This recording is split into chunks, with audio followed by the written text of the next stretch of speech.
Tonight's hearing for the Subcommittee on Health will now come to order.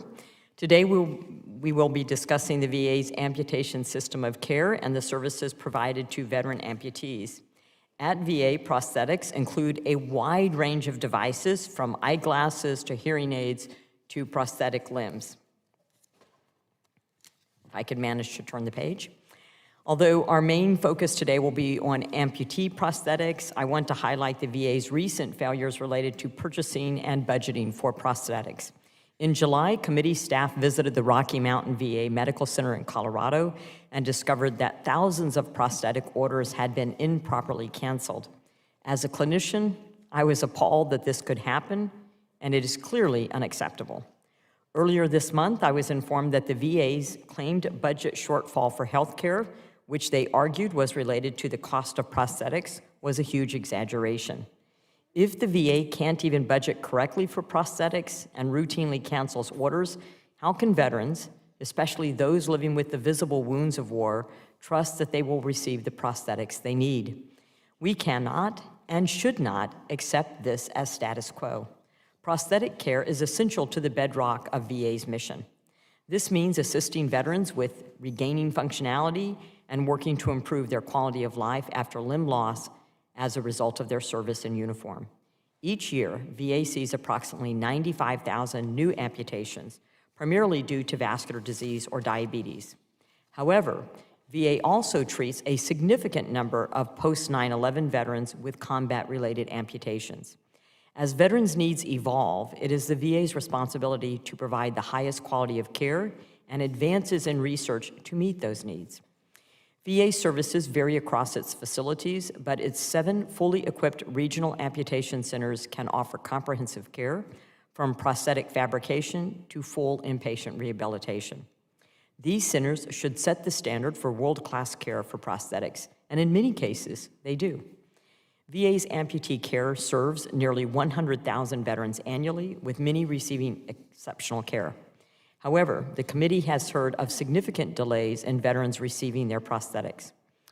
For one example, one veteran recently told my team that he has spent over a year waiting for a functional prosthetic leg. For 10 of those months, as you can see here, he had to rely on duct tape to hold his prosthetic together. Since March of 2023, he has been forced to travel out of state every 3 months for appointments. Despite these repeated trips, there is still no timeline for when he will receive his new prosthetic limb. Now, it shouldn't take a congressional hearing for him to hear back from the VA or for the VA to respond to this veteran. And he should receive the latest state-of-the-art updated prosthetic limb now, ASAP. Veterans depend on these devices for their daily lives, and waiting for years for a prosthetic limb, socket, or terminal device is unacceptable. I expect we're going to hear similar stories today. Like other VA offices, VA's amputation centers face understaffing and are often riddled with bureaucratic inefficiencies. These challenges, exacerbated by the Biden-Harris administration's poor leadership and staffing decisions, are uniquely devastating to veteran amputees. These bureaucratic delays not only impact veterans' physical health, but they also take a toll on their mental well-being, resulting in more time in healthcare facilities and less time spent with their families, enjoying life, or advancing their careers. As a veteran and a physician, I know we can do better. In addition to these issues, veterans face barriers in accessing adaptive prosthetic limbs and terminal devices for sports and recreational activities, devices that can be life-changing. The committee has heard numerous stories of veterans being denied these adaptive prosthetics. That's why I recently introduced H.R. 9478, the Veterans Supporting Prosthetics Opportunities and Recreational Therapy Act, or the Veterans Sport Act. This bill would ensure these adaptive prostheses and terminal devices are defined as clinically necessary for veterans living with limb loss. I am committed to working with the VA to ensure we provide our veterans with timely, high-quality prosthetic care that they deserve so that they have access to what they need to live the most fulfilling life possible and the most fulfilling work. During today's hearing, we'll delve deeper into these issues, hear from witnesses, and work towards common sense solutions. Thank you all for being here, and I look forward to a productive discussion on this critical topic. Before I introduce the witnesses on our first panel, I ask unanimous consent that our colleague, Representative David Rouser, be waived on for this hearing. Hearing no objection, we will move forward. I now will yield to Ranking Member Brownlee for any opening remarks she may have. Thank you, Chairwoman Miller-Meeks, and thank you to our witnesses for being here today. Veterans living with amputations deserve access to the most comprehensive pre- and post-amputation care that VA can provide. I'm looking forward to hearing from our VA witnesses on panel 1 about how they currently provide this care and areas of improvement and advancements that they are seeking. I'm also looking forward to hearing from our panel 2 witnesses about their own experiences and experiences of those they represent with VA care. Veterans with amputations from any cause must receive well-coordinated and comprehensive care from providers including their physicians, physical and occupational therapists, prosthetic providers, and mental health providers. It is crucial that we support the provisions of all these types of care to ensure that every veteran receives the unique combination of these services needed to meet their medical and personal goals. While I understand that not every VA facility has the capacity to manufacture prosthetics, I look forward to hearing more about how VA is working to build in-house capacity while continuing to work with contracting and vendor partners, improve communication with providers in the community, and ensure it is providing wraparound services for veterans in its care. I'm especially glad to hear of the work VA is doing to both prevent disease progression, to avoid amputation, as well as to the advances in technology and treatment options available for those who do receive amputation. This includes VA programs like the Preventive and Amputation in Veterans Everywhere, or PAVE, a program that has been established at every VA medical facility, and research through the VA Center for Limb Loss and Mobility. As we continue to advance our medical understanding of these diseases, they can lead to the need for amputations, that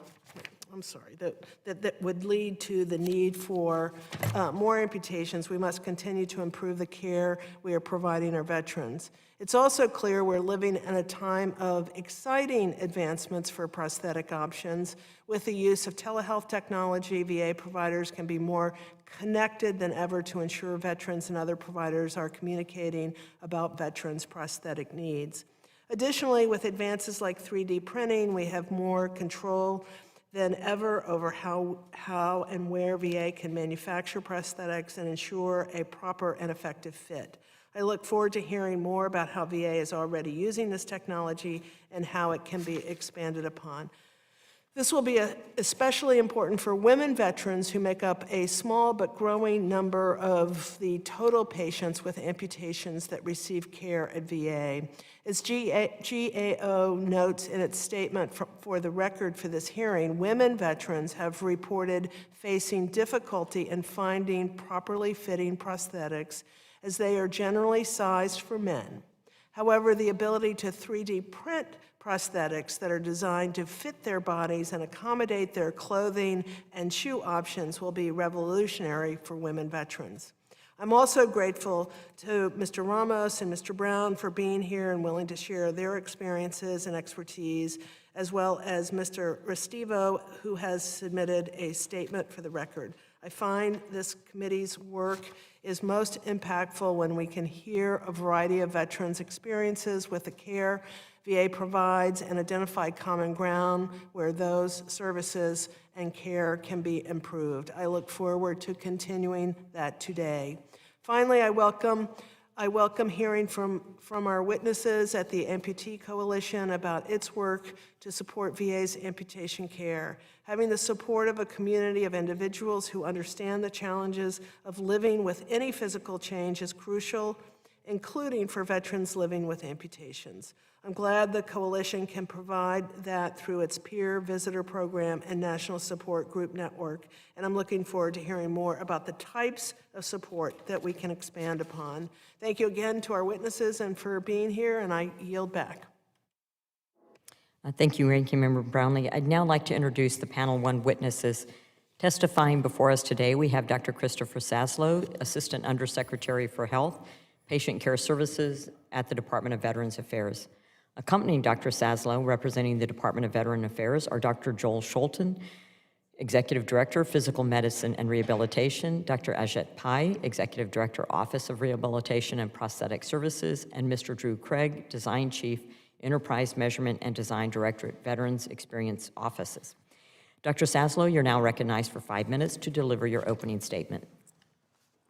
Good afternoon, Chairwoman Miller-Meeks and Ranking Member Brownlee, and members of the subcommittee. I appreciate the opportunity to address the subcommittee today regarding VA's amputation system of care. Joining me today, as you heard, is our Executive Director for the Office of Rehab and Prosthetics, Dr. Ajit Pai. I'm also accompanied by the Executive Director of Physical Medicine and Rehab, Dr. Joel Scholten, and Mr. Drew Craig, who's our Design Chief for VA Enterprise Measurement and Design Directorate. My colleagues and I are pleased to share how VA cares for veterans with limb loss. Overarchingly, the department employs an interdisciplinary, team-based approach focused on maximizing each veteran's functional ability and independence. Each amputation procedure presents unique challenges which requires specialized follow-up care. VA is committed to building on our record of excellence when addressing amputation-related needs of our veterans. We provide lifelong specialty care benefits, which includes ensuring access to advanced prosthetics and instructive rehabilitative services. VA's amputation system of care connects the nation's heroes to the expert services as close to their home as possible. In fiscal year 24, the amputation system of care provided care to 18,387 veterans through 38,122 encounters that included 7,896 virtual visits. The roughly 18,000 veterans we cared for represents a significant 12.5% increase in our prosthetic health delivery over FY23. Further, new patients experience a low average wait time of 26.5 days. Patient satisfaction remains high in FY24, with 95% of our veterans reporting feeling respected during clinic visits and 92.8% reporting satisfaction with their inclusion in care delivery.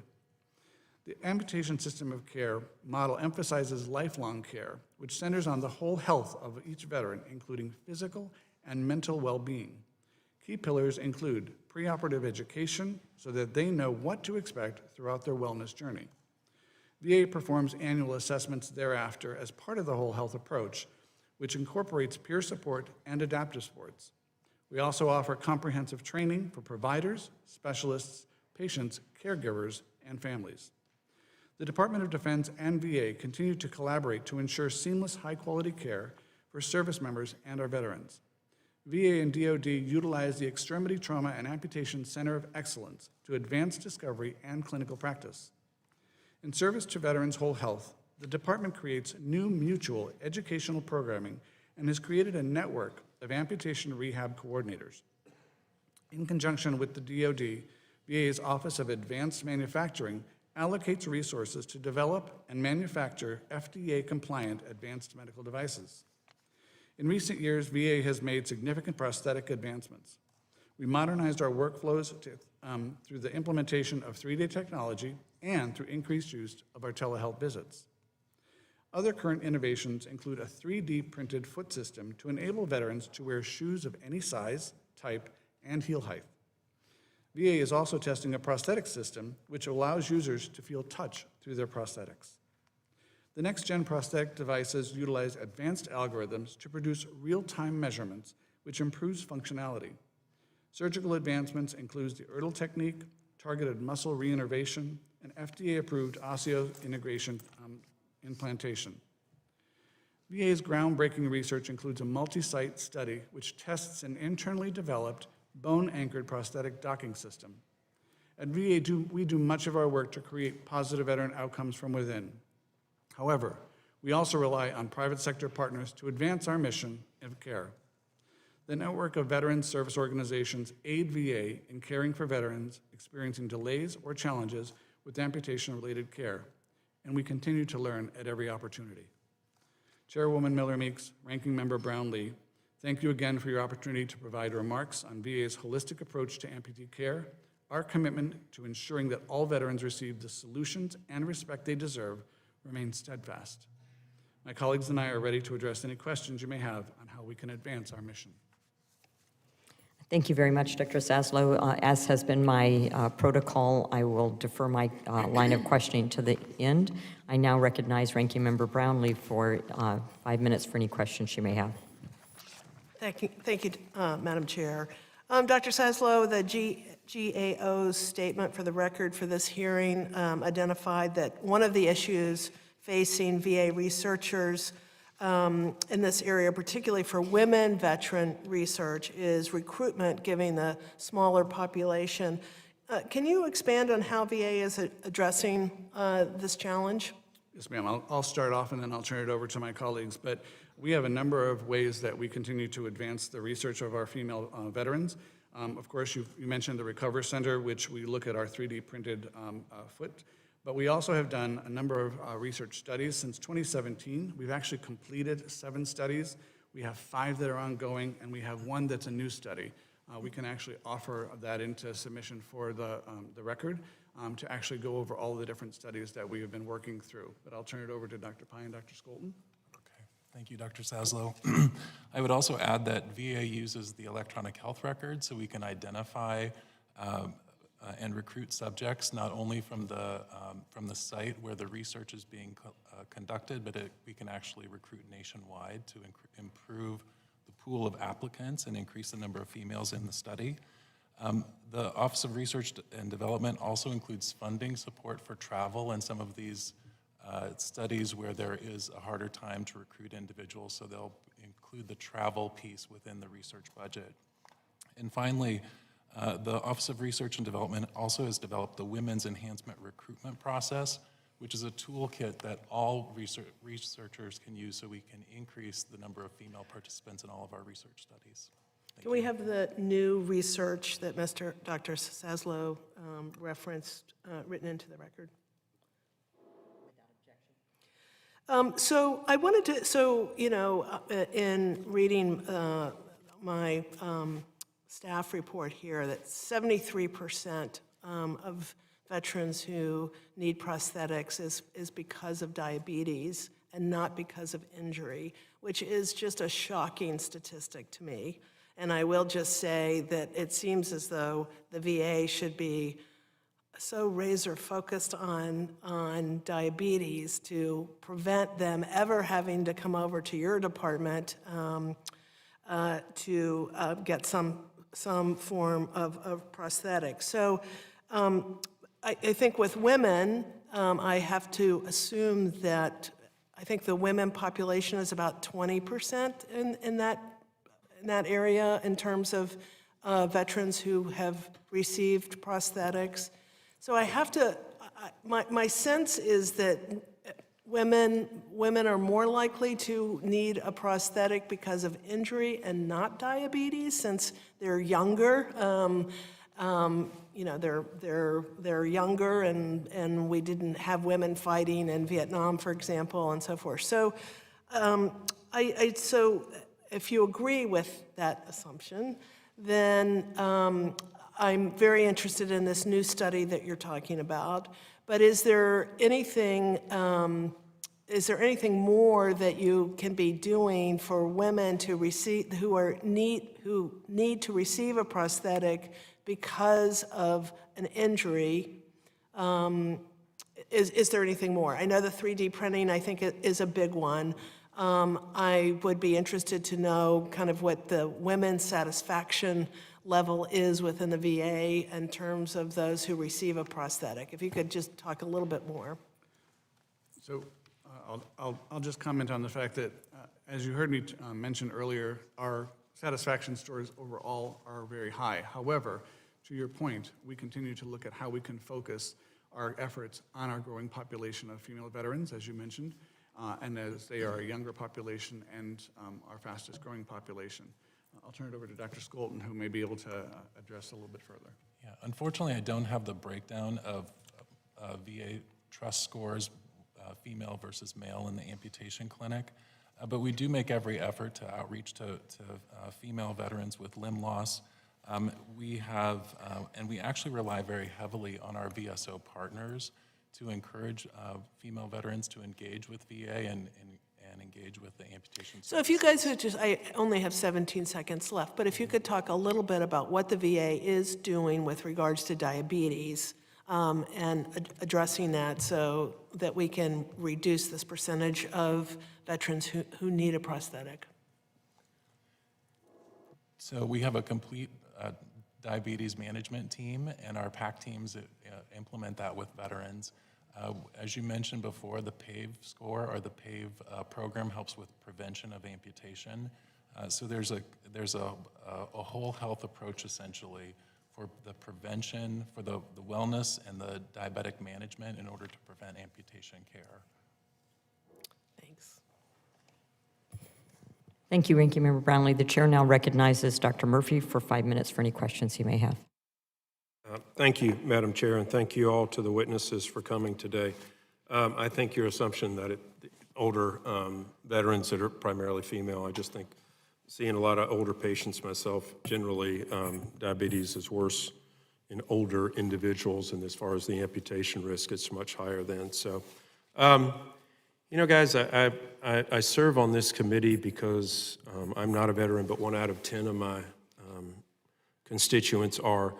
And I am increasingly now just frustrated upon frustrated upon frustrated about delays, missed appointments, not being able to get referrals.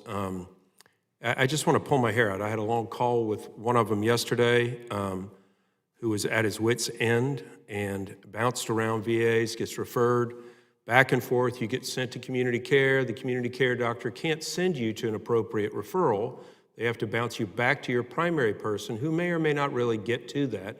And so the VA has lost yet another opportunity to provide excellent care to our veterans. And so, you know, when it goes on with prosthetics, this is a difficult time. I mean, I get it. It's not only a change in your ability to ambulate or to pick up something, it's also just a change in your entire mental calculus on how you view yourself. So delays, just in these type of instances where you have veterans delayed in wheelchairs for extended period of times, not ambulatory, not able to get things back. I'm reading about the difference between the philosophy of DOD versus veterans and how veterans actually prefer DOD because they want to get their life back and get back into action, if you will, is really something I think of particular note. So just if I can get a few questions, Dr. Saslo, can you tell me how the VA is ensuring that individuals with lower limb loss who are confined to wheelchairs due to malfunctioning prosthetics, legs, sockets, how do they receive timely repairs? How do they receive replacements that restore their mobility? And do you have any statistics that tell me about timeliness? Well, I'll start off with the timeliness piece, sir, and that is that our access itself actually falls below the target of 28 days where our access metrics show an ability to get veterans into care within 26 days. And while that is not Can you define into care? Getting into an appointment. Okay. So while that's not ideal, we certainly want to try to make sure that our veterans' mobility is addressed as quickly as possible, but I don't know if Dr. Scholten, you'd like to address it a little further. Sure, and I'm not sure I can speak specifically to the sub-cohort of individuals you're referring to that have had a challenge with their prosthetic device or their wheelchair. We have done extensive work to, and we're launching a wheelchair repair contract, which will help improve access for veterans and the speed and efficiency to get wheelchair repairs made. We encourage for any veteran with limb loss that's engaged with their amputation team, they have the ability to communicate by phone, by secure message, and any way possible to try to connect with the team and allow for the appropriate appointment to occur in a timely manner. Does the VA monitor anything of any complications that can occur from delays? You know, you delay a wound, You get cubitus ulcers, you get some other things for people sitting in wheelchairs, and et cetera, et cetera. Does the VA monitor any of that? That's a quality measure that the private world does. I don't have any specific information on that question. Okay. Can you guys tell me briefly about training that our prosthetic staff at the VA gets, how they deal with these cases? What kind of individuals are training our veterans? Sure, Dr. Pye? Yeah, happy to answer that. So we have robust training programs for rehabilitation therapies, whether they're physical therapy, occupational therapy, as well as for certified prosthetists and orthotists. We have the most robust training programs for certified prosthetists or orthotists in the country. We have 15 sites that train 26 trainees annually. The majority of these individuals are recruited then for VA employment down the line. So we can use these programs as our pipeline. For physical therapy, we have 54 training programs, not specific to amputee care, but in general, over 900 trainees, and the majority of 80% of physical therapy trainees are recruited down the line for VA employment. You know, I get that the world, I was in a physical therapy office in the civilian world in my district, I don't know, 6-8 weeks ago. Very difficult to find physical therapists, as with any healthcare official or position these days. I will tell you, I just am getting more and more and more frustrated to hearing from our veterans that they can't access a system that is built for them. There are frustrations, and it's not just with this particular committee meeting, of access to community care, access overall, and I will tell you, I'm hopeful that in the next administration, the new Veterans Secretary is going to really shake up the VA to determine that we're doing things cost effectively and efficiently, and most importantly, providing quality and timely care to our veterans. Because guys, you can't sell a product that's not working for the people to whom it's supposed to be purchased. So, by whom it's supposed to be purchased. Thank you, Madam Chairman. I yield back.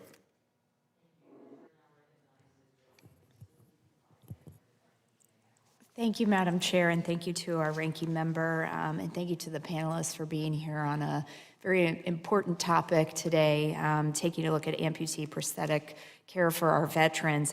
I wanted to pick up just on what Ranking Member Brownlee was talking a little bit about, specifically around our women veterans. The GAO report on prosthetics for female veterans, one issue that was raised by veterans was the lack of commercially available prosthetic options that VA providers can use to meet women's needs. And so my question is for Mr. Saslo. What steps has the VA taken to work around these challenges present in the prosthetics market generally and specifically for women veterans? And as a second question, how do these challenges differ by type of limb loss, such as lower versus upper limb loss? So I'll be happy to start, but one of the things I want to emphasize is that, as Dr. Scholten mentioned earlier, we really do rely on our electronic health record to really look at how we can match the needs of our specific veteran population to how we can best address treating them. One of the things I think is also important to recognize is that we partner very aggressively with our Office of Research and Development in looking at how we can develop those recruitment processes in order to be able to study our female veterans as well as the rest of our population. The one thing I will say is that we recognize that lower limb loss is a much higher prevalence than our upper limb loss, but I think we've done a great deal of research when it comes to how our upper limb loss can be addressed, especially in our female veterans, and I'll let Dr. Scholten talk a little bit more about that. I would just add that each veteran is treated as an individual, so they are assessed and provided an individualized plan of care. So that, of course, would include which type of amputation they have experienced, as well as what are their goals, what were their recreational activities pre-amputation, as well as things they're interested in doing post-amputation. The VA has also partnered, as Dr. Saslo mentioned, with our research partners, and as a result of that, I did want to reemphasize that the Recover program, which is out of the Minneapolis VA, they have created a 3D printed custom ankle, custom printed foot system, so you can adjust the heel height to accommodate whichever shoe you want to wear. So we've made some significant advancements to provide some unique customization for prosthetic devices for females. There's certainly a long way to go. There's not a lot commercially available, but we're hoping to rely on the innovation of our VA staff to help move the needle forward.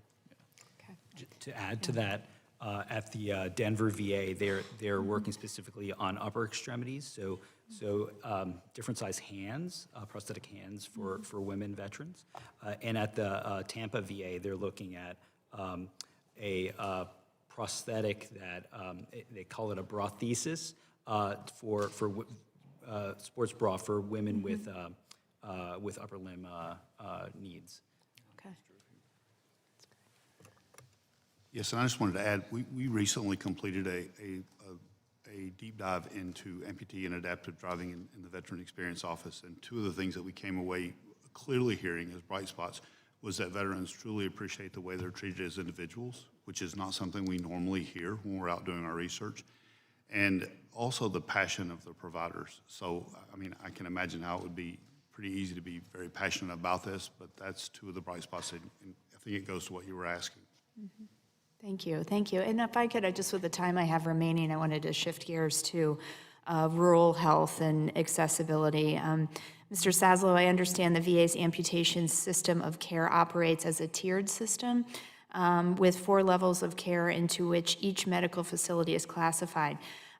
How does the VA ensure that care is consistent across its medical facilities, particularly in rural areas where we know in districts like mine we just have fewer providers? So I think the really great part is that as the amputation system of care not only has the regional amputation centers, but they also have the polytrauma amputation network sites. And then, of course, we have sites across the entire country where it is a very comprehensive training program that is done every year. We work with not only the facilities, the providers, but we also make sure that there are opportunities for us to learn from our community partners.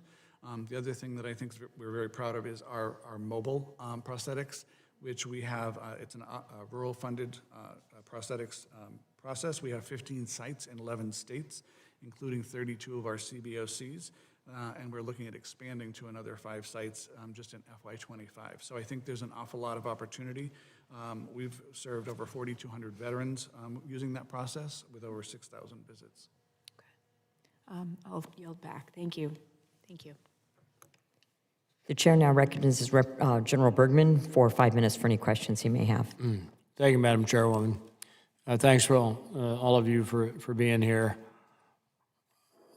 I'm going to ask a question that I don't expect an answer to, because inside you'll know what your answer is and not necessarily to be talked about now. Is the VA being reactive or proactive on the majority of the time? Okay, because the answer is sometimes you got to be either, each different, okay? But proactivity tends to lead towards less need to be reactive, if that makes any kind of sense. So having said that, Dr. Saslo, how does the VA ensure its prosthetists, that's a tough one to roll off the tongue, prosthetists stay informed about the latest advancements in prosthetic limb technology and innovation? Thank you for the question. I think, as we mentioned a little bit earlier, there's a lot of training that goes on, not only from a national, but a regional. We also use the concepts of having the 3 regional amputation centers that our physical medicine and rehab have fellowships on. And so we try to make sure that we make training as available as we can. And I know, I think you probably, because I walked in late, you might have already answered that in some way, shape, or form. yes, sir. Okay, so let me ask you a slightly different, from a different angle. Is there any modeling and simulation that is used? If that was asked before, I apologize, but to do what you do? So, I would just add that we work very closely with the Department of Defense to review all emerging evidence when it comes to amputation care and update our clinical practice guidelines every 5 years. In addition, we partner with DoD to have training opportunities to learn about the latest advancements in prosthetic technology as it emerges so that service members and veterans have access to the latest technology. Okay, well, I'm not making a pitch for anything in particular here, but each year, the Sunday after Thanksgiving through the Tuesday, but the show floor opens on Monday. ITSIC, Modeling and Simulation Conference, takes place in Orlando.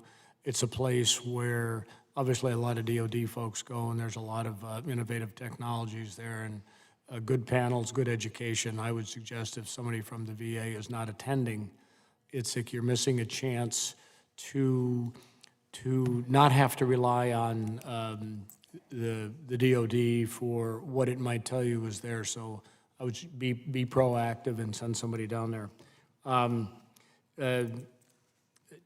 Dr. Saslo,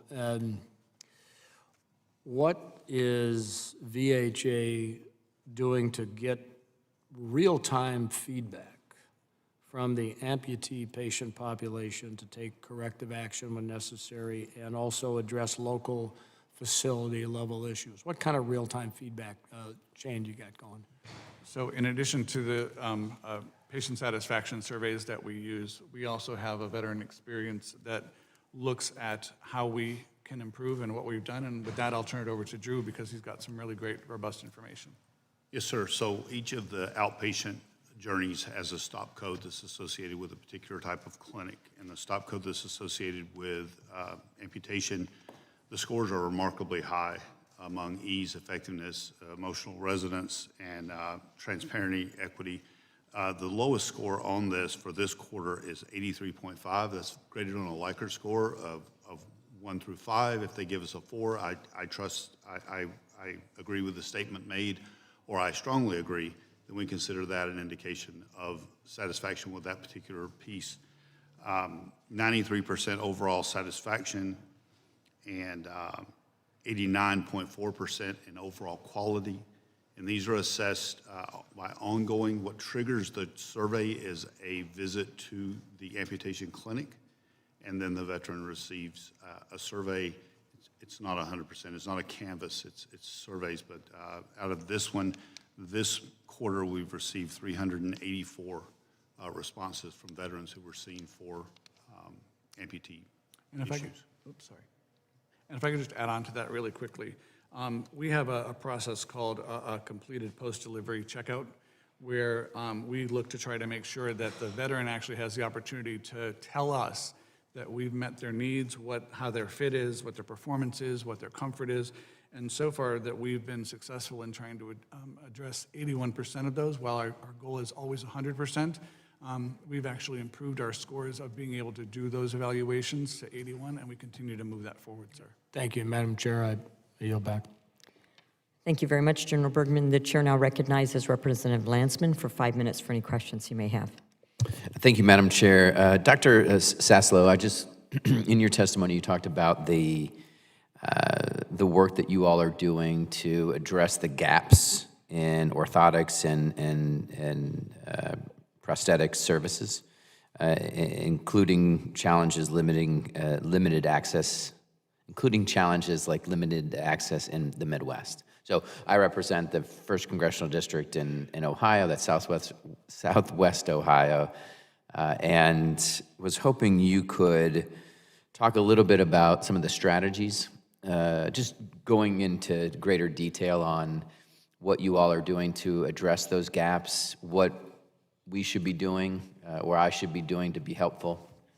And it's to everyone, but starting with you, Doctor. Sure, and I appreciate that. As I mentioned earlier, one of the things we are proud of is the fact that we do utilize our mobile prosthetics, but we also have other mechanisms that we're trying to make sure, such as our in-house fabrication at 89 different sites. I don't know, Dr. Pai, if you'd like to also address some of the opportunities? Yeah, certainly. So our prosthetists will oftentimes use scanning technology to get a sense of the limb that is needed to be fabricated, right? And if they don't have the fabrication lab on site, then they can send that out to a centralized fabrication lab within VA that's in-house. And then the limb is created there. The components, the socket that is fabricated plus the different components are sent back to the facility, and the prosthetist on site can put that together and work with the veteran. They can make adjustments there at their location. They can also do those adjustments in those mobile prosthetic vehicles, what's called MOPOC, that we have at those 15 sites. And then the other thing that we do quite a bit is virtual care. So if, and maybe Dr. Scholten, you want to talk about virtual care from an ASOC standpoint? So we have, as Dr. Pai mentioned, we've leveraged virtual care extensively in order to not only improve access, but also equity across all areas of the country. So really focusing on our rural areas. We've been able to expand our amputation clinic team, so now there are only 9 VA sites that don't have a full team. Now, a full team would be considered, may include some virtual team members that are beaming in to kind of participate with the veteran and the therapist or the provider that's with the veteran. But we have, we're down to only 9 sites that don't have a fully functioning team. We leverage our other VA capabilities of beneficiary travel in order to allow access for veterans to get to the right level of care. And in FY24, we did perform almost 8,000 virtual care visits, really emphasizing how we're reaching out to veterans. Considering all that, very helpful. As we look at next year's budget or finishing this year's budget, which will most likely happen next year, what, as it relates to these gaps, which sound like are being filled or you all have strategies, is there anything that I should be pushing for, or those of us who represent Midwest districts should be pushing for to be helpful?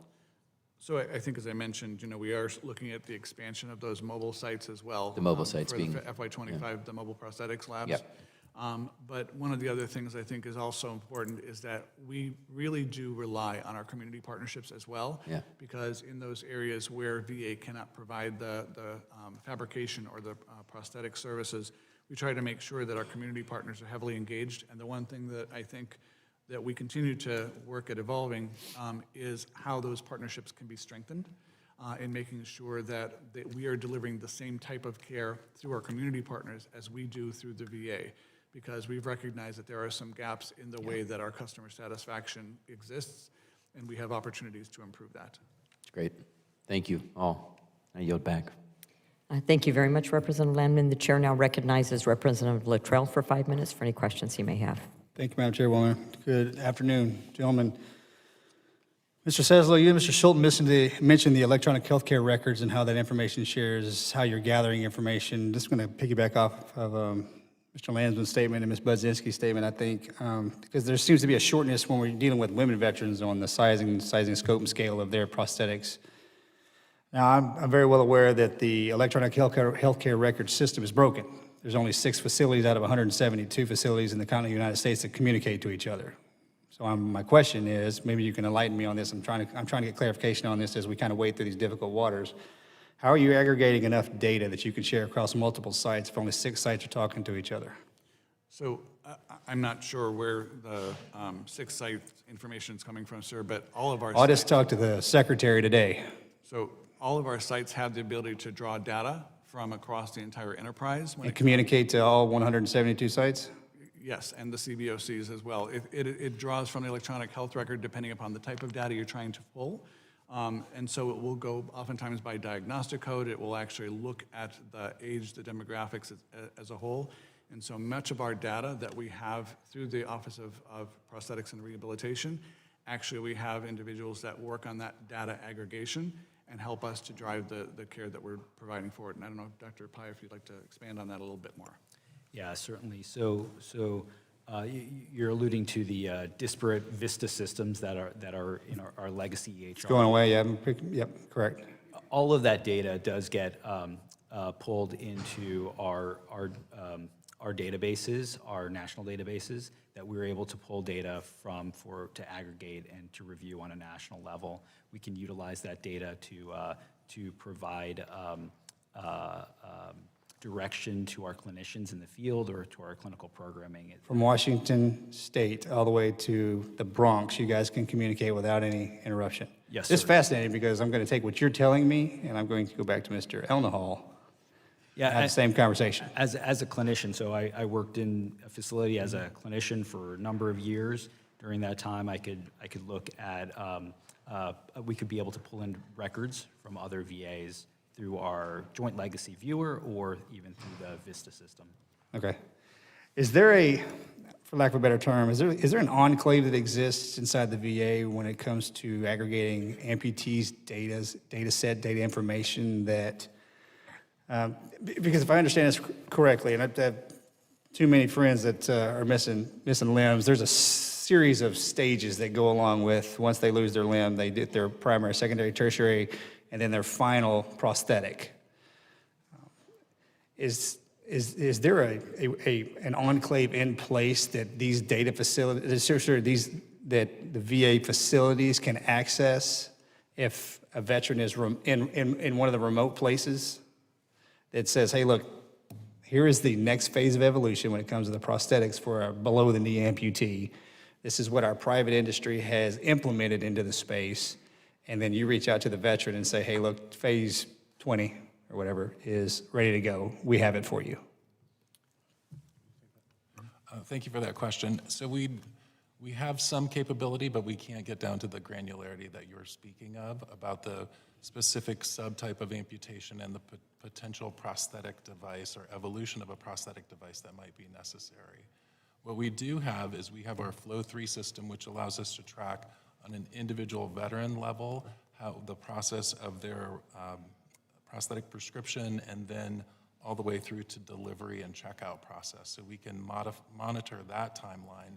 We don't necessarily have a way to kind of retrospectively go back and identify every veteran with a specific type of amputation that might benefit from a new prosthetic. You would think in 2025 we might have that capability with artificial intelligence and machine learning. Is this one of those spots that the VA is kind of behind? So I think when it comes to the use of AI. I'm just No, sir. trying to make this easier on our veterans. It seems like we may be behind the 8 ball a little bit when it comes to advances in technology for the VA and helping our veterans out. And we recognize the use of AI is actually propelling us in healthcare to be able to do a better job, but I don't know that we're there yet. Okay. Madam Chairwoman, thank you. Thank you, Representative Luttrell. The chair now recognizes Representative Rouser for 5 minutes for any questions he may have. Thank you, Madam Chair. I appreciate that very much. So I've got a witness that will come up in the next panel, but my question is for you all now that I have the opportunity. Thank you. It seems to me that in so many cases you have veterans that need prosthetics or whatever the issue may be, that everybody seems to be treated as a number, on somebody's desk. I recognize the inherent difficulties with the bureaucracy, et cetera. But when these veterans come in and they need help and they need care, why don't we have a system where you assign somebody to see their case all the way through? Because you have all these, check boxes, and they check this box, but then they have to wait 8 months to get to this box, and then another 8 months to get to this box, or 4 months, or whatever it may be. It just seems to me like it could be organized in a much better manner, and perhaps it takes more personnel to do it this way. But after all, there are veterans. I mean, you've got a Congress that is willing to invest in these things. Any comment on that or any thought on that? Has that ever been discussed, where you basically have a caretaker in the sense of guiding them through the bureaucracy and make sure that their case doesn't fall through the cracks? So I think it's really important to recognize that the whole concept behind the amputation system of care really does rely on an interdisciplinary team. And sometimes that case manager for that particular veteran may be a prosthetist, it may be the clinician, but we're also looking at how we can maximize the care delivery and the continuity that you're speaking to using the concepts of care coordination and integrated case management.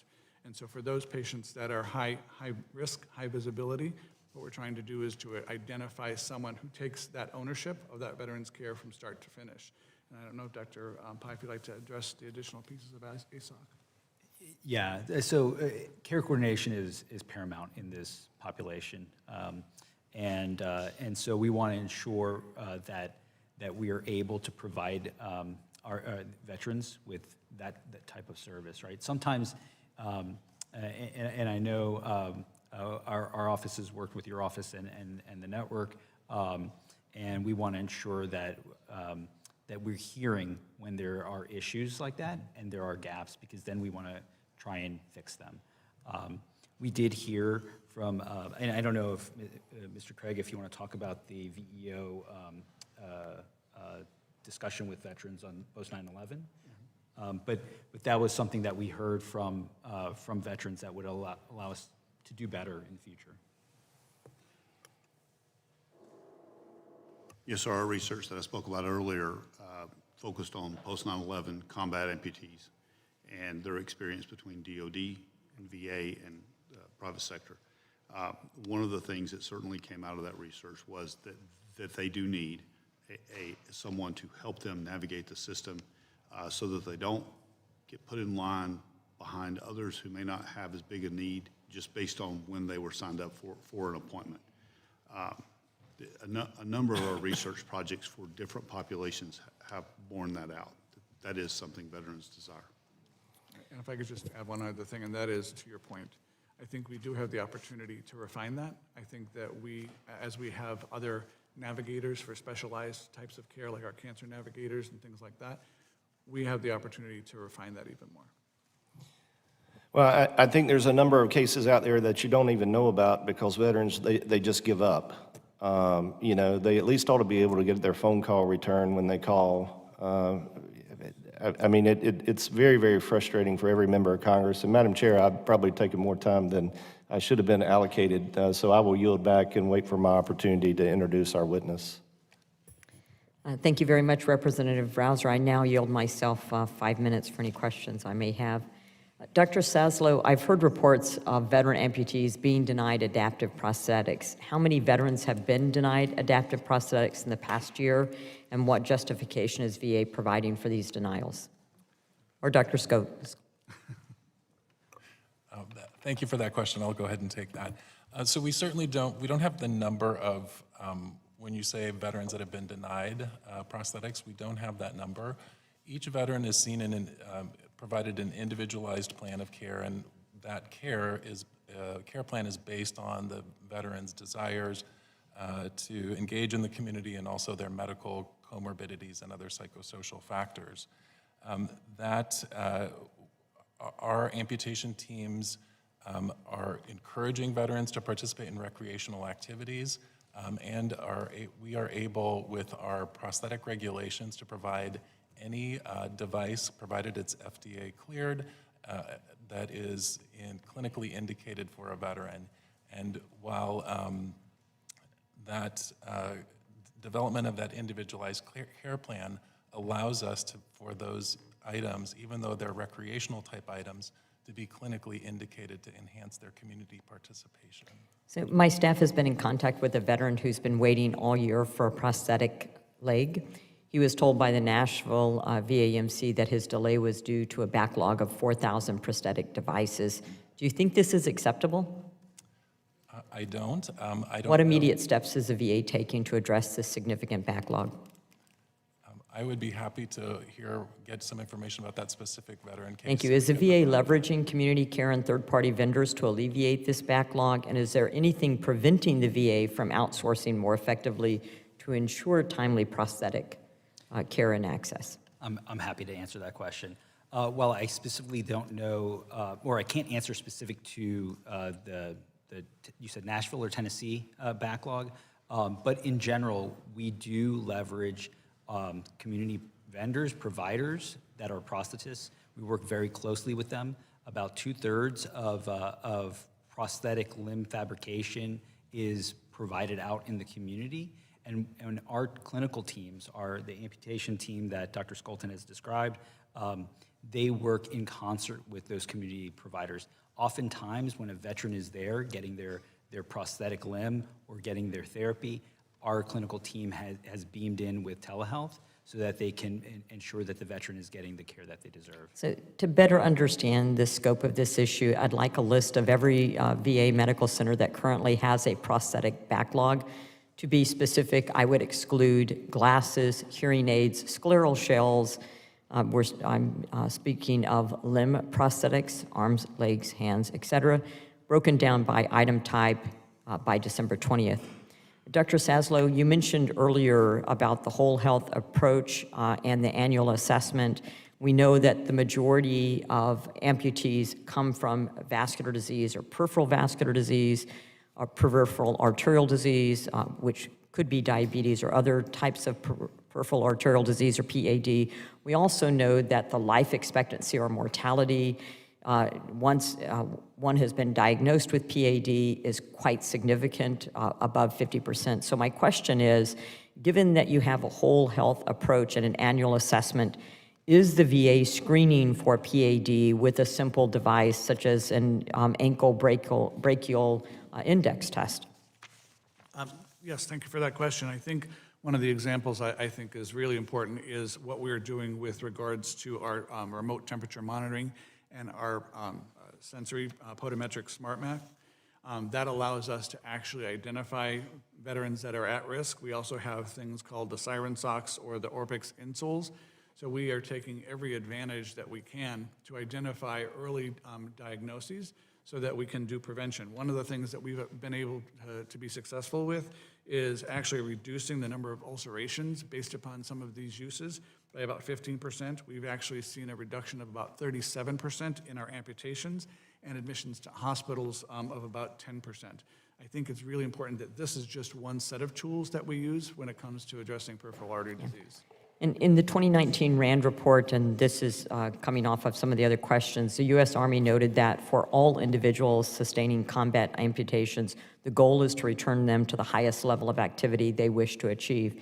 In contrast, the standard of care at the VA focuses on returning amputee patients to a community ambulation level. And I certainly understand that with the majority of amputees in VA care being elderly and from vascular disease.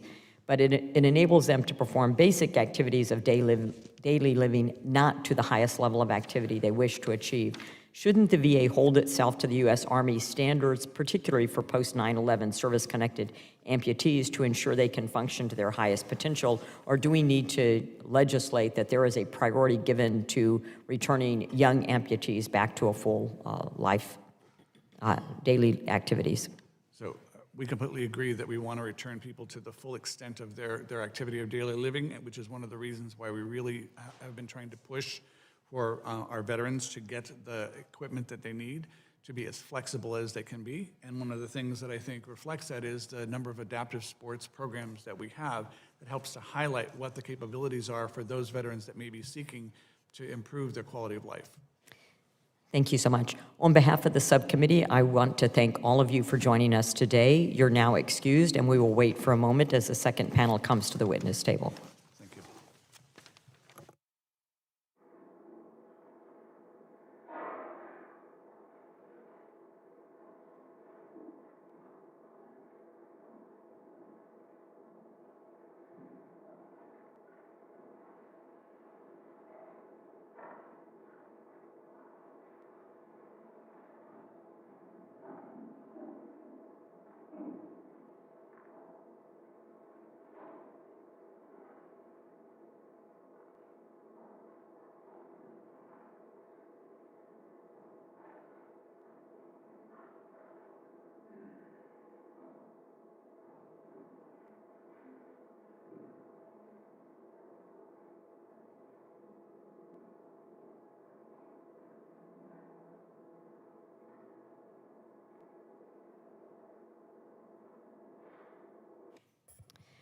I would now like to introduce the panel two witnesses. Testifying before us today, we have Mr. Jose Ramos, Vice President of Government and Community Relations at the Wounded Warrior Project. We have Ms. White, Chief Strategy and Programs Officer at Amputee Coalition, and then I'm going to recognize Representative Rouser to introduce our third witness. Well, thank you, Madam Chair and Ranking Member Brownlee. I greatly appreciate you having this hearing today. It's a great honor for me to introduce Mr. Matt Brown. He's an Army veteran that currently resides in my district. It's an honor to represent him. Mr. Brown served in the United States Army as a member of the 82nd Airborne, assigned to Fort Bragg, or what's now known as Fort Liberty, North Carolina. After active duty, Mr. Brown continued his service in the Maryland National Guard before moving to Wilmington and founding Energize Group Dental Marketing, a very successful businessman. Today, the committee will hear firsthand from him about his very, very frustrating experience dealing with the Fayetteville VA Medical Center while acquiring his, or trying to acquire his prosthetic. My team and myself have worked very diligently to get his case resolved, and it almost took an act of Congress just to get him elsewhere to actually receive the prosthetic that he needed. He will go into much greater detail, but it really is a very disturbing set of facts that he reveals, and he's not the only one. He's representing probably thousands and thousands of other veterans who are facing the same issue. So I greatly appreciate you allowing him to come and testify. I appreciate it much. And Mr. Brown, thank you for your service. Thank you for your tireless efforts to advocate for not only yourself, but all the veterans that need the help and that they deserve. I yield back. Thank you, Mr. Ramos. You're now recognized for 5 minutes to deliver your opening statement. Chairwoman Miller Meeks, Ranking Member Brownlee, and distinguished members of the Health Subcommittee, thank you for today's hearing. I want to begin by saying that every day Wounded Warrior Project has the privilege of working with our VA partners, and we get to see the amazing work they do and the dedicated staff who are committed to caring for our nation's veterans. Our organization has been serving wounded warriors across the country for more than 20 years, interacting with thousands of warriors daily and helping them lead healthy, fulfilling, and empowered lives. Since the beginning of the global war on terrorism, Wounded Warrior Project has been at the bedside of just about every single combat amputee, close to 1,800 of us. Today, we continue to serve these warriors through our adaptive sports and independence programs, just to name a few. While I serve as Vice President of Government and Community Relations, I would like to share my story as an amputee. In 2004, while serving on my third combat tour as a Navy corpsman attached to a Marine sniper team, I was severely injured when a rocket hit our position and instantly severed my left arm. Shortly after my recovery, I was fitted with a prosthesis. I felt whole again and quickly became dependent on it or some other type of adaptive device to live a fulfilling life. I have tried 3 times to transition from DoD to VA for my prosthetic needs. And 3 times, I have left believing that my care is better left to DoD. I've experienced getting wrong prosthetics, a right hand when I'm missing my left hand. VA has told me that I'm better off going to DoD for my care. VA providers not knowing about the latest cutting-edge technologies, and VA changing its policies to make it harder to get adaptive devices. Roughly 20 to 30% of post-9/11 combat amputees decide to stay with DoD for their prosthetic needs. And while many have successfully transitioned to VA, relying mostly on community providers, too many have also experienced challenges, and at times, disappearances trying to use VA. You would think that someone like myself, with over 2 decades of being an amputee, who understands the system better than most veterans out there because of the work I do, that I wouldn't face or that would fare off a bit better. On this last attempt, which started in late 2022, I decided to go all in. I did so because my prosthetist, who had been my prosthetist with DoD for the last 18 years, became a VA community provider. So I figured it should be seamless. From the start, I felt like I had to fight what I truly needed, something I've never experienced at DoD. I felt like the system was designed to work against itself and against my needs. For example, I dropped off a broken hand in late 2023, and it took 6 months to get it back. I finally received a functionable hand back in June of 2024. While I waited, my other 3 hands broke down, and now I'm choosing to go back to DoD for my replacements. I can't wait months. Not having a working prosthetic is not simply impacting physical abilities, but as you've heard before, it impacts mental health too. I firmly believe that VA is committed to serving our nation's veterans, and I see that every single day. But for VA to truly be the best in the country, there are areas where improvements are urgently needed, especially when it comes to the care of our most severely disabled warriors. I believe that VA should be the world's premier place for amputee care and prosthetics. However, my personal experience tells me that there's still room for improvement. As we highlighted in our written testimony, VA can take at least 4 steps to become best in class for amputee care. First, recognize the unique needs of amputees rather than grouping amputees and prosthetic limbs with other prosthetic users, such as those who use hearing aids, wheelchairs, or even hip implants. It's just different. Second, increase the hiring of prosthetists and expand in-house fabrication capabilities within the VA to ensure that veterans get timely, expert care. Third, promote and support holistic, healthy lifestyles for amputees by providing necessary adaptive equipment to help veterans stay active without forcing them into rehabilitation programs that may not be needed. And finally, provide increased funding to support and expand innovative programs like the Mobile Prosthetic Orthotic Care Program to reach a larger population of amputee veterans.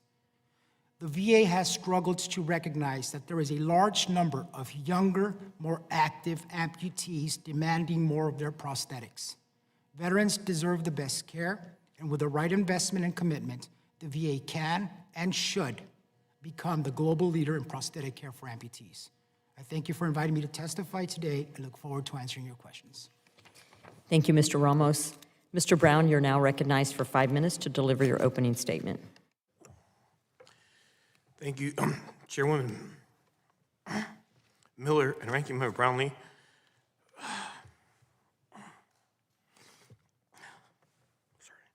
For inviting me to testify about my long and frustrating experience with VA prosthetic services at Fayetteville, North Carolina VA Medical Center. I am a U.S. Army veteran. Hey, buddy. You're 82nd Airborne. You're the toughest son of a bitch in this room. All right? Hey, we're here for you, man. Suck it up, all right?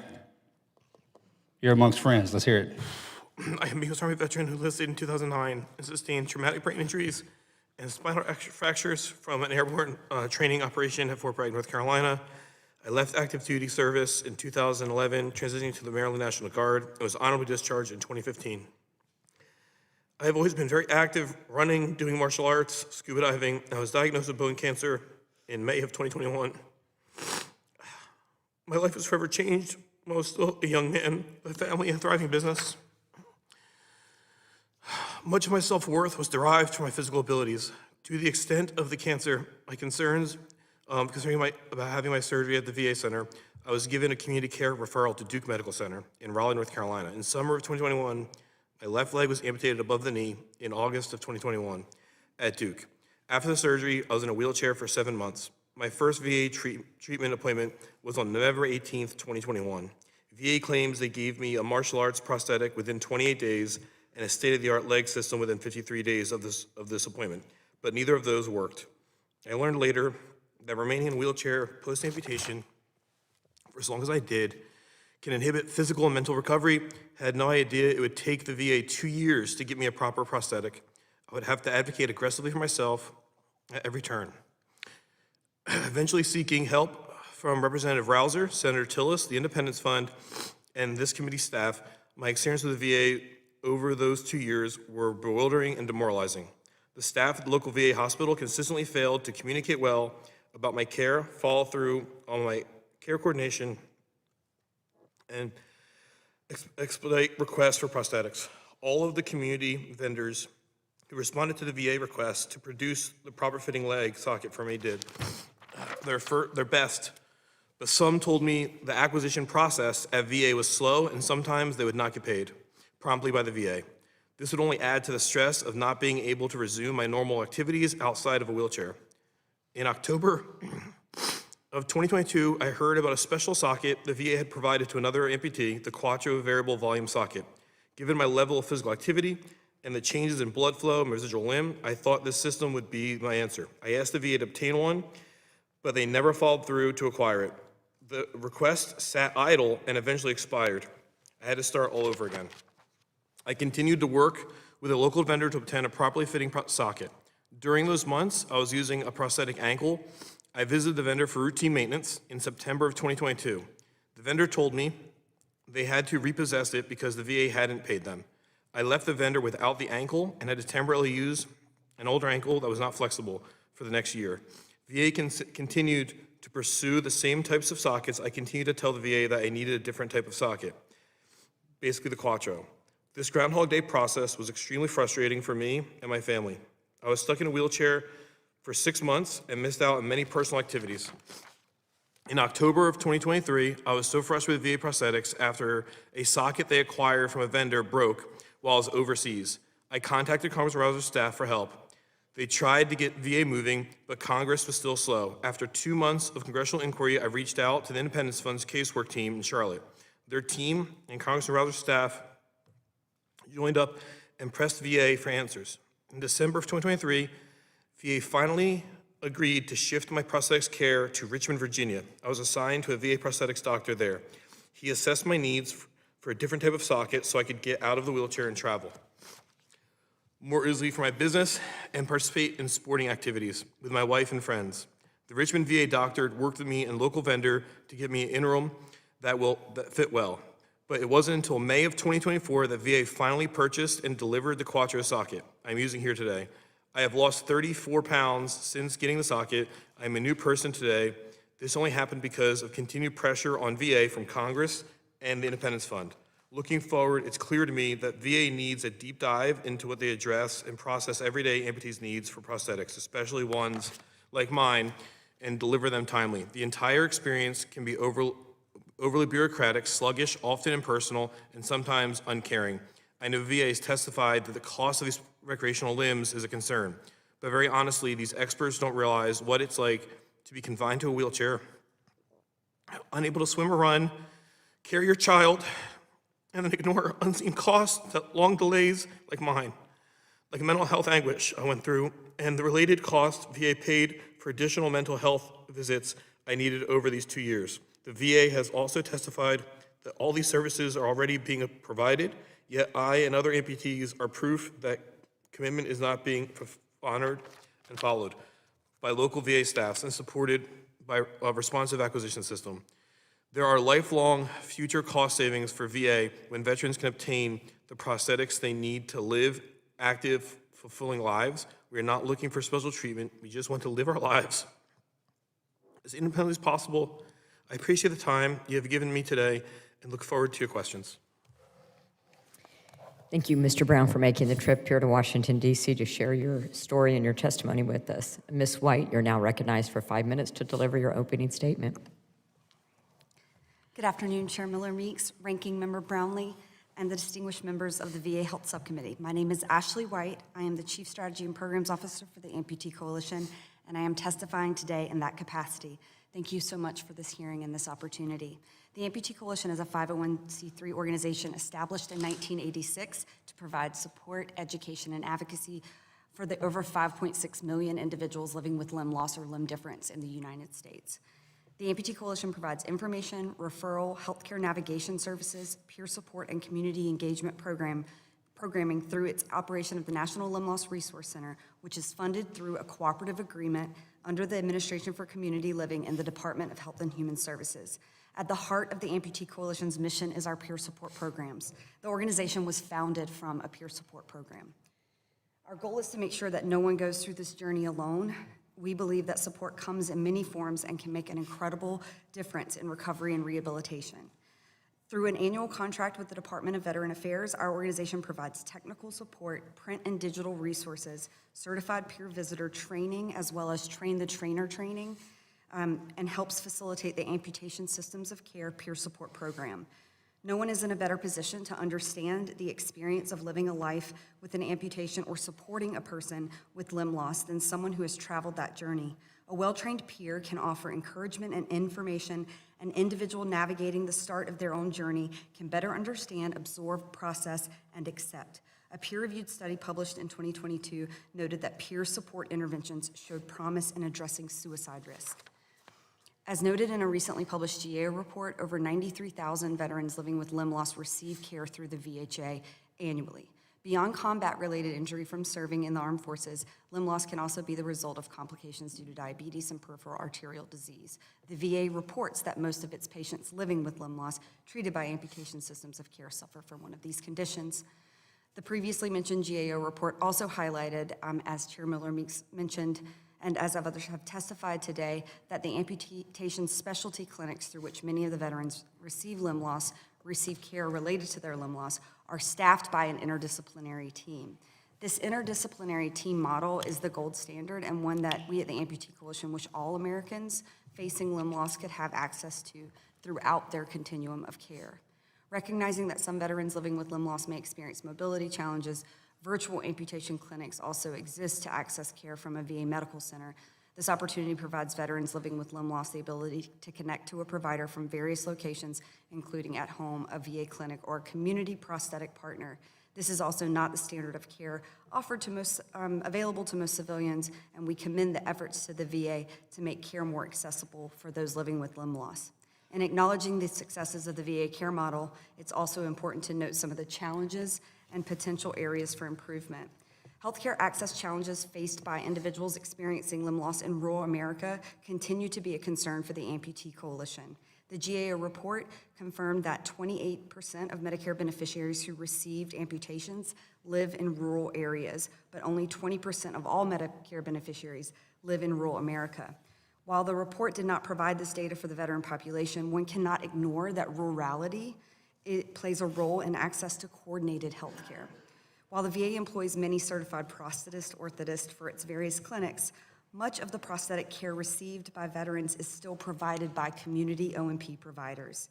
The reports we receive from veterans highlight differences in communication processes between clinics within the VA and those in a community setting that vary from facility to facility.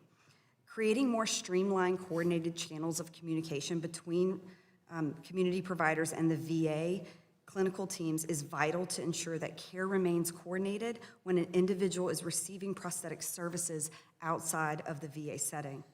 Our partners and provider groups also representing the orthotic and prosthetic field have also expressed their concerns about the orthotics and prosthetics workforce pipeline, and it's my understanding that the National Commission on Orthotic and Prosthetic Education is in the process of initiating a study to look specifically at those workforce shortages. While the VA remains an attractive employer for CPOs, the Amputee Coalition is concerned with the recent reports of attrition that are coming out of these Masters of Orthotic and Prosthetic programs, especially since there are only 13 programs at graduating master's level O&P providers.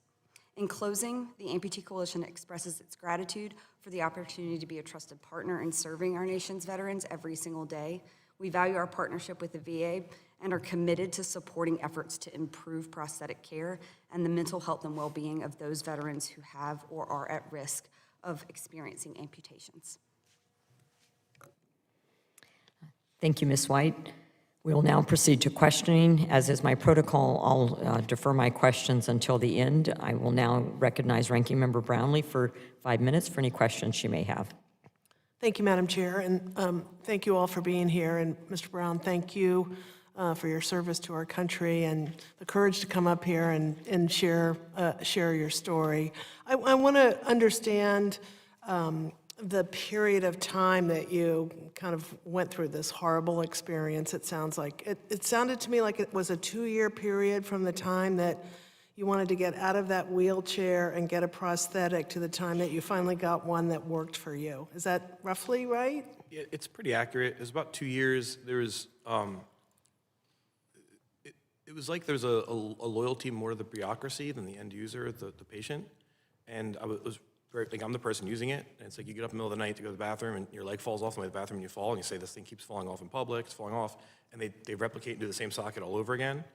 And I knew what my problem was. I did my own research, and I said, this is the solution. I knew another veteran who's a friend of mine in Colorado who got that socket, and I wasn't able to. And the whole time I was asking for a running blade so I could start running, so I start exercising again. I'm a really active guy.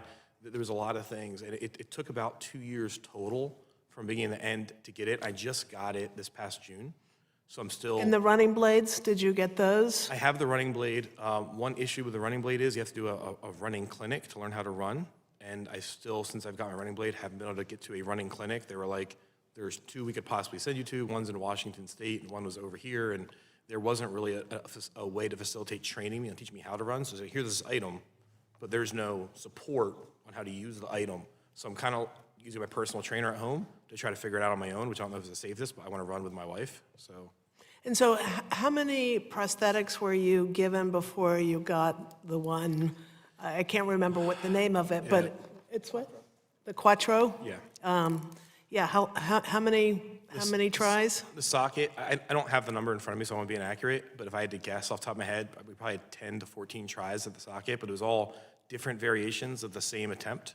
But you had, I mean, sort of, at least 6 months into it, you had done your research and you knew what was going to be best for you, and you still had to go through a lot of. There was a lot of not understanding my needs. Like no one, like they talked a lot about team care when they're up here. The team, I'm not sure. I've never saw the team. I saw a person that was a prosthetist who was 70 years old, who was out of touch and didn't care. He did care, but he just didn't want to read through it. And the one problem I had was I'm a Brazilian Jiu-Jitsu black belt. I train a lot, I wrestle, and when I would come off the mats, my leg wouldn't fit anymore. I said, I need something I can adjust, and a friend of mine that is a black belt who's also a veteran in another state got this from you. I would like this. And it was, what we actually found out was the purchase order actually had been cut to the vendor, and it sat there for a year and no one told us. And then I called the vendor, like, can you help me with this? Like, we had your purchase order for a year and now it expired. So at some point it got authorized and we had not even known. Thank you, and again, thank you, Mr. Rouser, for getting involved and making it happen. Sadly, I apologize for the VA and their inability to satisfy you as a veteran and as an important patient in their care. So, but again, thank you very much for being here. Ms. White, I wanted to ask you. I absolutely am a firm believer in peer support programming and peer support groups and how effective they can be for veterans with a variety of different kinds of issues. I'm just wondering, I tend to spend a lot of time on women because I don't feel like women veterans get the attention that they deserve. So I'm wondering how many women, have you served?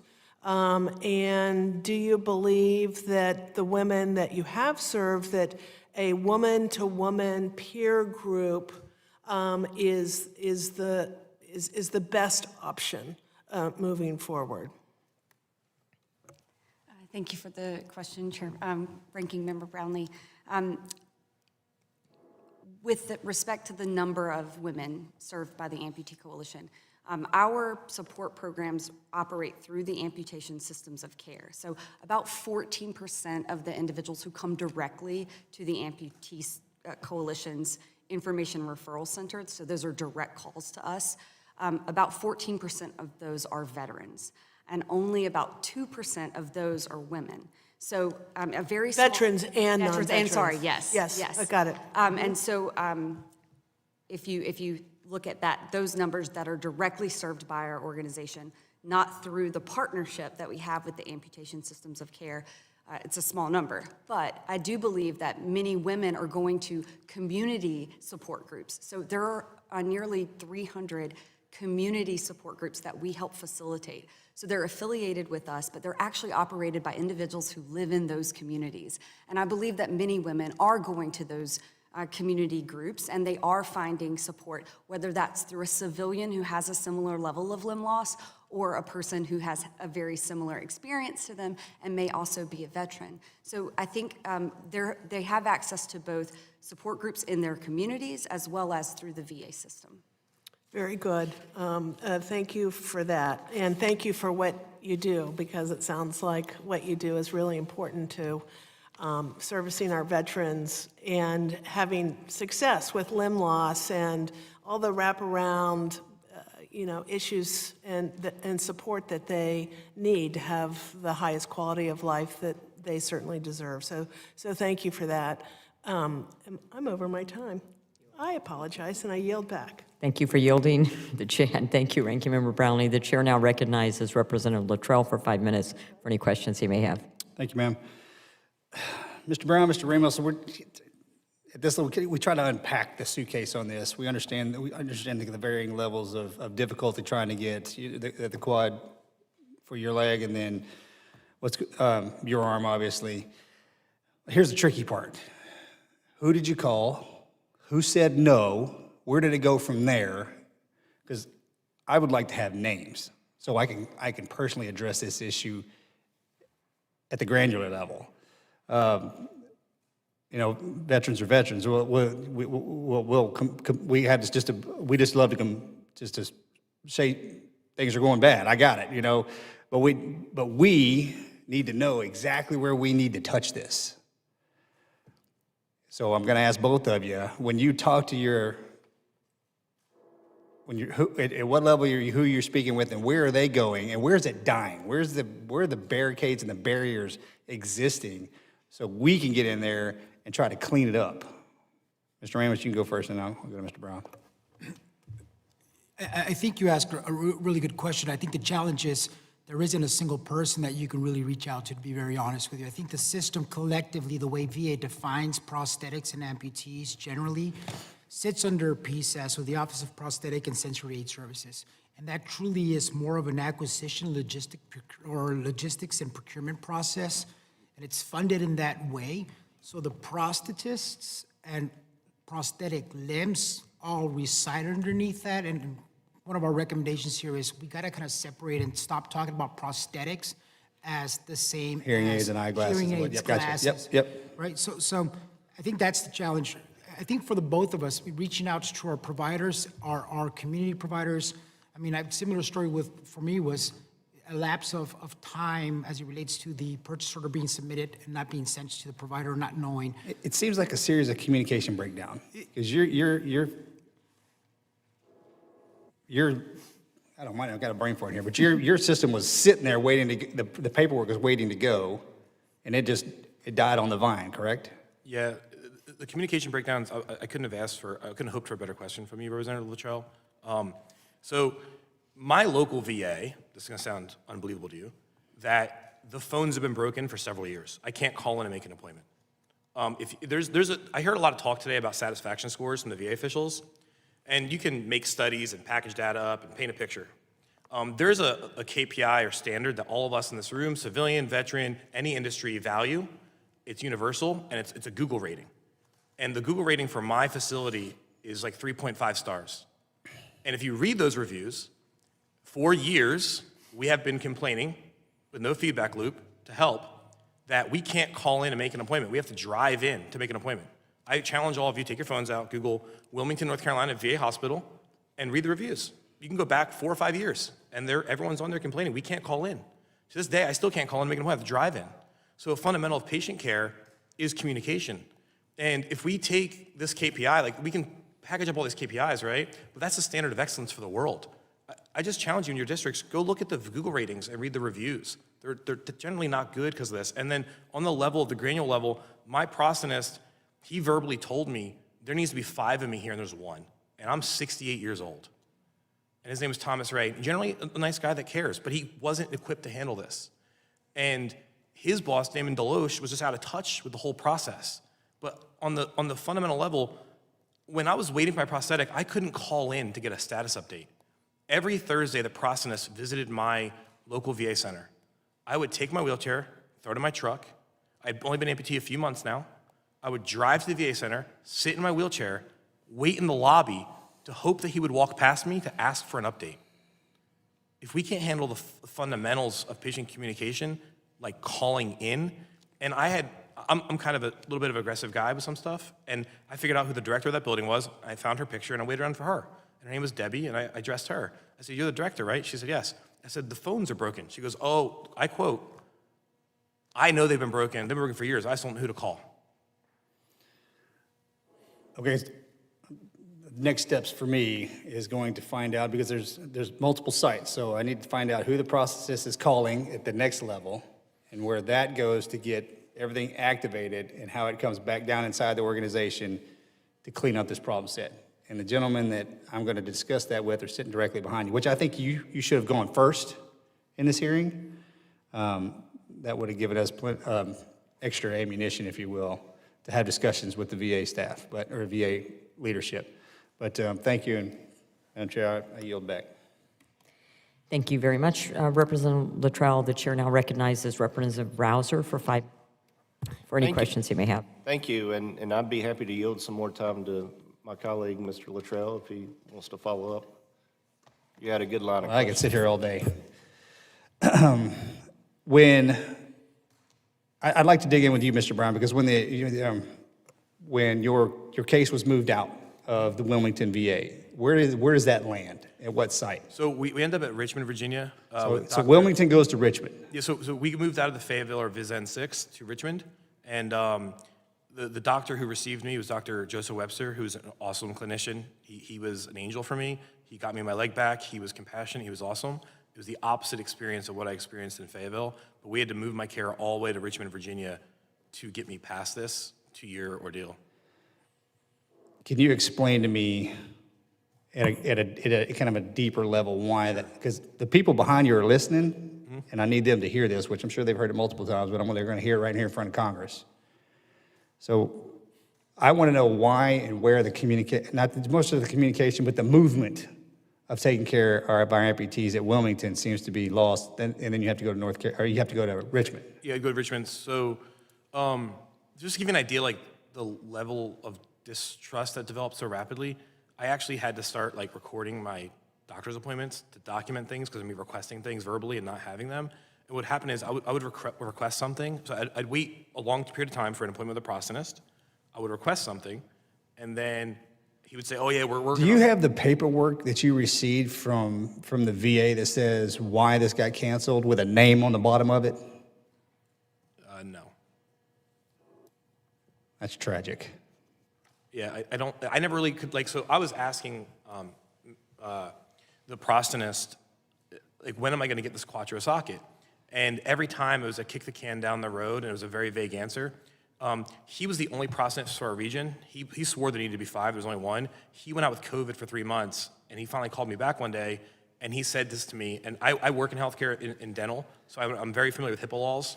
My company handles a lot of personal information, and we're really compliant with that. He said on the phone to me, he said, "Matt, I'm home with COVID, and my dining room table is covered with patient paperwork that I'm trying to get through while I'm out sick with COVID." And my first reply was, "That's a HIPAA violation. My information cannot be in your home." It's like, there's a deliberateness you do things with when you want to achieve.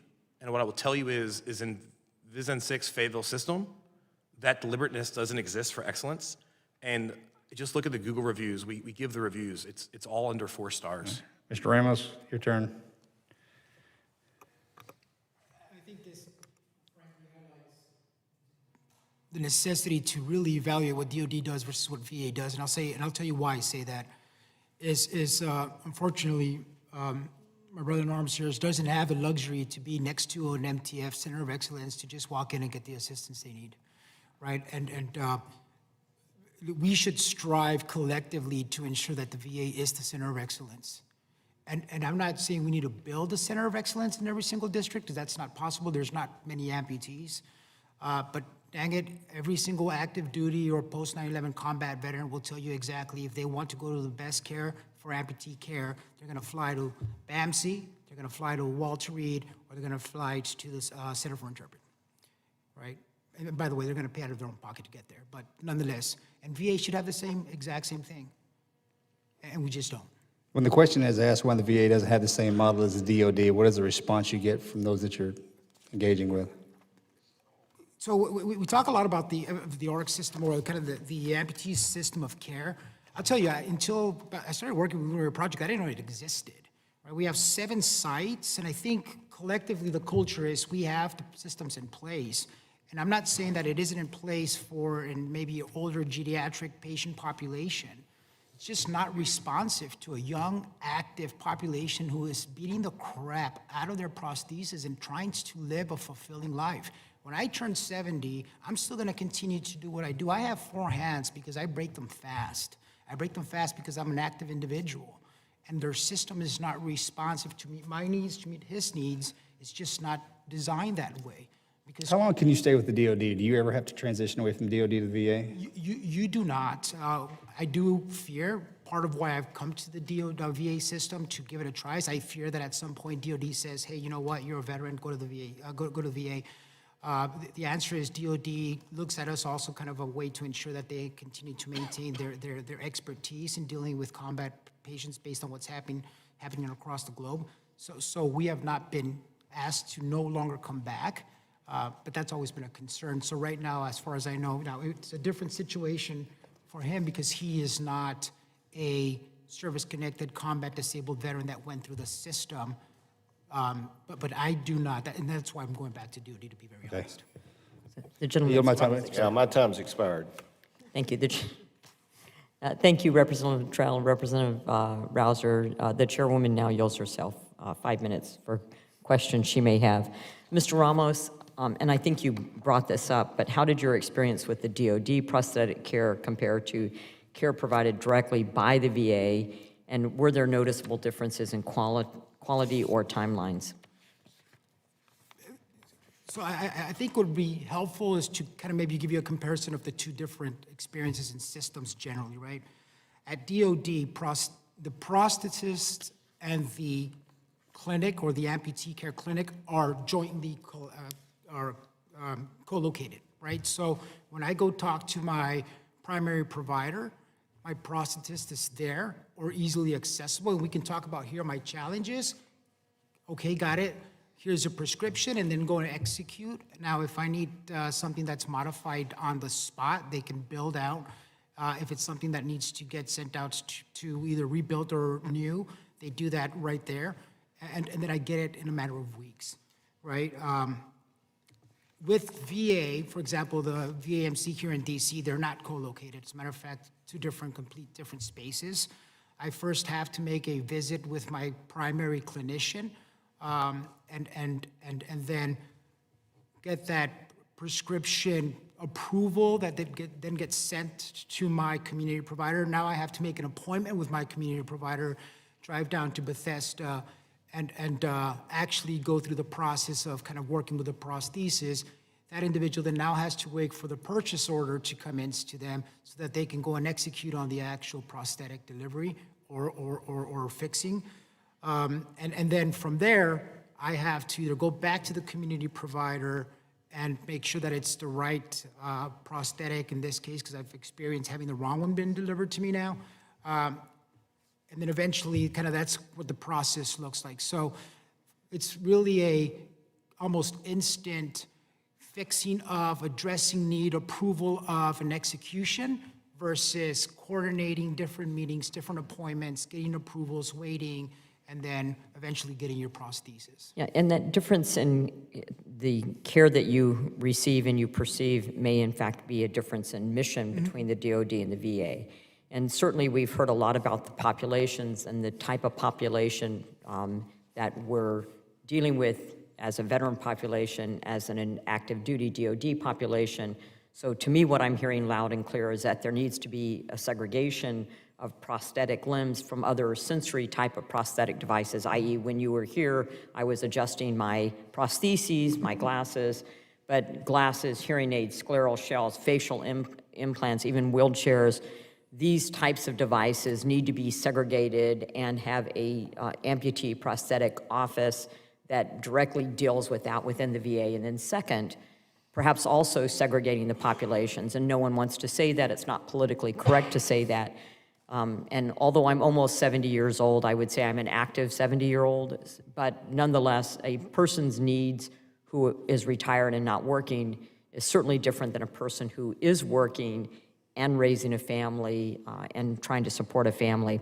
So, Mr. Brown, did anyone so you were diagnosed with the cancer, you're at the VA, you know you're gonna have treatment for your cancer, you're gonna have an amputation.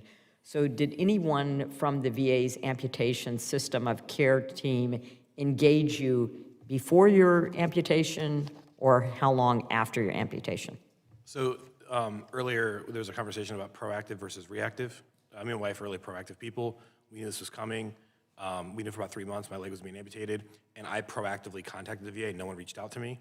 And the extent of the team experience they speak of was, I went there, sat down with that prosthetist, and what I was told was, it was a very short conversation. I was in this chair, maybe 5 minutes. The VA is world-class when it comes to prosthetics, was the claim, and that whatever you need, you're gonna get, there's no problems. And it was a great expectation. You know, I felt good about our decision. So then the amputation happened, and then it was kind of like, the best analogy I can use is it kind of felt like a used car salesman. I was told this awesome, rosy story, and then the moment it was time to facilitate care, I had to wheel myself to the VA on Thursdays to hope to bump into this individual to get an update, and I was never given a timeline or expectation, and there was no team experience. Yeah, I can certainly understand that, waiting for the stump to heal, and there's a ton of questions I would have about all of this process.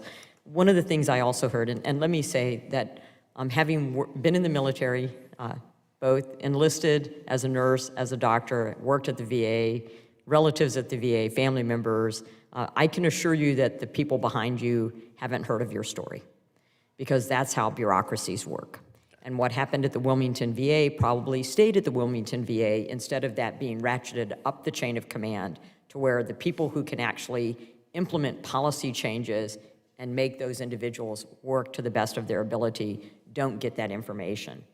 We also heard from Dr. Saslo and Dr. Scholten that the scores that were received and feedback reports had very high scores. 88% clinical prosthetic patients at the Fayetteville VA Medical Center are happy. And as I listened to that, if someone didn't take the proactive approach to go and study what socket, what terminal, what prosthetics, if you're a woman, do you have a prosthetic that's going to adapt to the different type of shoe that you're wearing, to the different type of activities that you're engaged in, whether you're working or non-working, whether you're lifting children.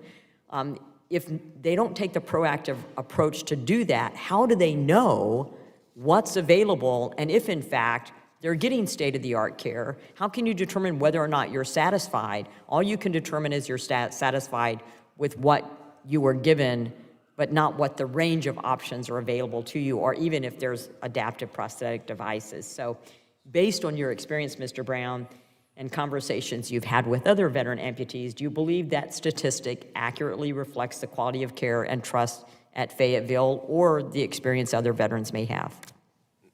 No, I don't think it's anywhere near accurate. I sit in the waiting rooms with the other amputees in the prosthetics department, and you know, the amputee community, the veteran community is small. The amputee veteran community is smaller, especially in our region, and it's real easy for us to find all each other. And I started like a little WhatsApp chat with all my fellow amputee friends and asked them, how long are you waiting for this? How long are you waiting for that? And the experience is pretty uniform. When you lump in major limb amputation with eyeglasses and compression socks, it's easy to get a positive review of questions you loaded up to get the metric you want as a survey you sent. When you're asking someone about compression socks versus a complex item like a leg that replaces creates your ability to be mobile. When I heard in FY24, the satisfaction rate was like 95%, that is not accurate. And going back to the Google rating, like I mentioned earlier, that is the world standard for excellence. And I personally started looking at the facilities in my area, and they all were well below 4 stars, most near 3 stars. I think that's a KPI that no one's looking at, that the whole world embraces as the standard for excellence. I think that needs to be looked at, because these facilities don't have good ratings, and that is a clean feedback loop from us to you. And no one in leadership, I think, has ever looked at that, and no one think anyone is looking at it. Well, thank you very much. Ranking Member Brownlee, do you have any closing remarks? I just want to say I really appreciate having this hearing. I've been on the committee, I think, for 12 years, and I'm not sure that we have had a hearing on this. So thank you for bringing it forward. I've learned a lot, and I think I've got a pretty clear idea. I think that the chairwoman's just sort of laid it out, too, in terms of where we need to go on this and in terms of trying to make it better. But the VA should, when it comes to prosthetics, they should be the very best. They should be on the cutting edge. They should be world-class.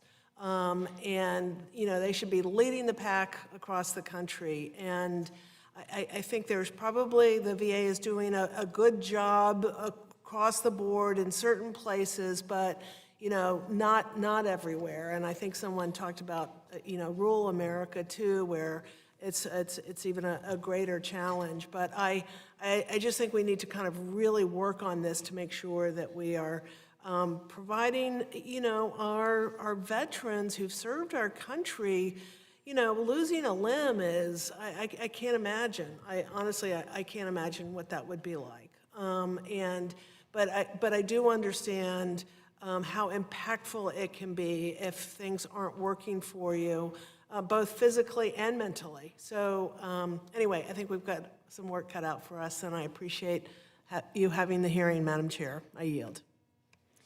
Well, thank you very much, Ranking Member Brownlee. I thank all of our members who are here today. I especially thank the VA. I know that some of these comments were probably not something that you particularly wanted to hear, because it sounds like you're truly trying to give state-of-the-art care to all of our veterans, especially our veterans with amputee and limb loss. I'd like to thank our witnesses on panel 2, Mr. Ramos, Ms. White, and Mr. Brown, for being here and for your courageous testimony. Not easy to come all this way and bring that forward. And that we do need to do a better job of holistically looking at our veterans and our veteran population. So I'd like to thank everybody for their participation in today's hearing and for the great discussions we've had on this important topic.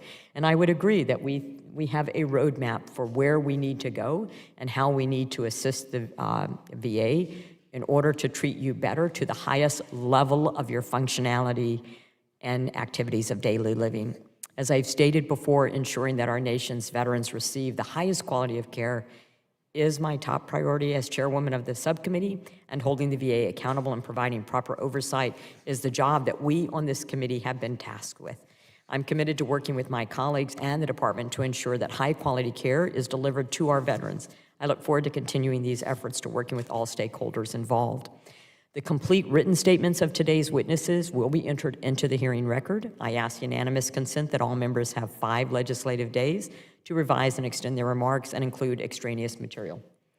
Hearing no objection, so ordered. I thank the members and the witnesses for their attendance and their participation today. This hearing is now adjourned.